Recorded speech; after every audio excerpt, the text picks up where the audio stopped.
കൂട്ടുകാരെ, ഇന്ന് നമുക്ക് രണ്ട് തത്തകളുടെ കഥ കേൾക്കാം. കുറുമൊഴിത്തത്തയും സുന്ദരിത്തത്തയും.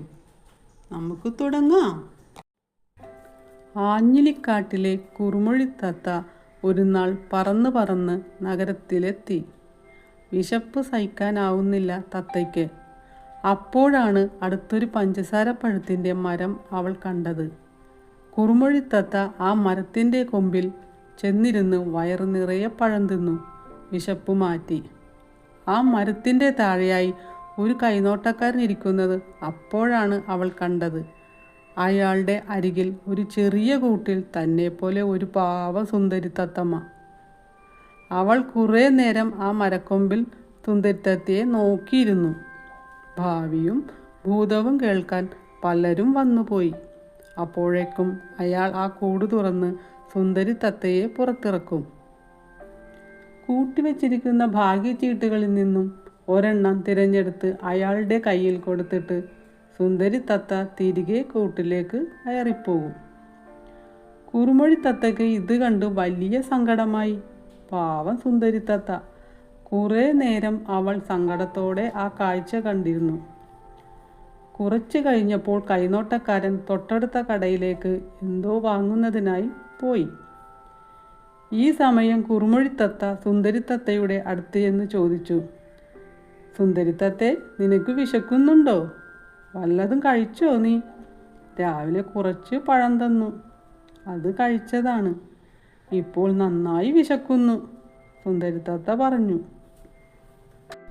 നിനക്ക് പഞ്ചസാരപ്പഴം വേണോ? ഈ മരത്തിലുണ്ട്, ഞാൻ പറിച്ചു തരാം. പഞ്ചസാരപ്പഴം എന്ന് കേട്ടപ്പോൾ തന്നെ സുന്ദരിത്തത്തയുടെ കണ്ണുകൾ വിടർന്നു. പഞ്ചസാരപ്പഴമോ? അതിന് നല്ല മധുരവും ഉണ്ടാവും അല്ലേ? സുന്ദരിത്തത്തമ്മ ചോദിച്ചു. കുറുമൊഴിത്തത്ത മരക്കൊമ്പിൽ ചെന്നിരുന്ന് പഞ്ചസാരപ്പഴം കടിച്ചെടുത്ത് കൂടിൻ്റെ അഴിക്കുള്ളിലൂടെ സുന്ദരിത്തത്തയ്ക്ക് കൊടുത്തു. നിനക്ക് പുറത്തേക്ക് വരാമോ? നിനക്ക് പറക്കാൻ പറ്റുമോ? ദൂരെ ദൂരെ ഒരു ആഞ്ഞിലിക്കാടുണ്ട്. അവിടെ നിറയെ പലതരം പഴങ്ങളുള്ള മരങ്ങളുണ്ട്. ഊഞ്ഞാലാടിയും പാട്ടുപാടിയും നമുക്കവിടെ സുഖമായി കഴിയാം. നീ വരുന്നുണ്ടോ കൂടെ? കുറുമൊഴിത്തത്ത ചോദിച്ചു. പറന്ന് പറന്ന് കൂടെ വരണമെന്ന് എനിക്ക് നല്ല മോഹമുണ്ട്. പക്ഷേ ഞാൻ കൂട്ടിനകത്തല്ലേ, സുന്ദരിത്തത്ത പറഞ്ഞു. കൂടൊക്കെ ഞാൻ തുറന്നു തരാം, നീ പറന്നു പോരാമോ? അവൾ പതുക്കെ കൂടിൻ്റെ വാതിൽ കൊളുത്ത് ചുണ്ടുകൊണ്ട് ഊരിയെടുത്തു. വാതിൽ തുറന്നപ്പോൾ സുന്ദരിത്തത്ത വേഗം പുറത്തു വന്നു.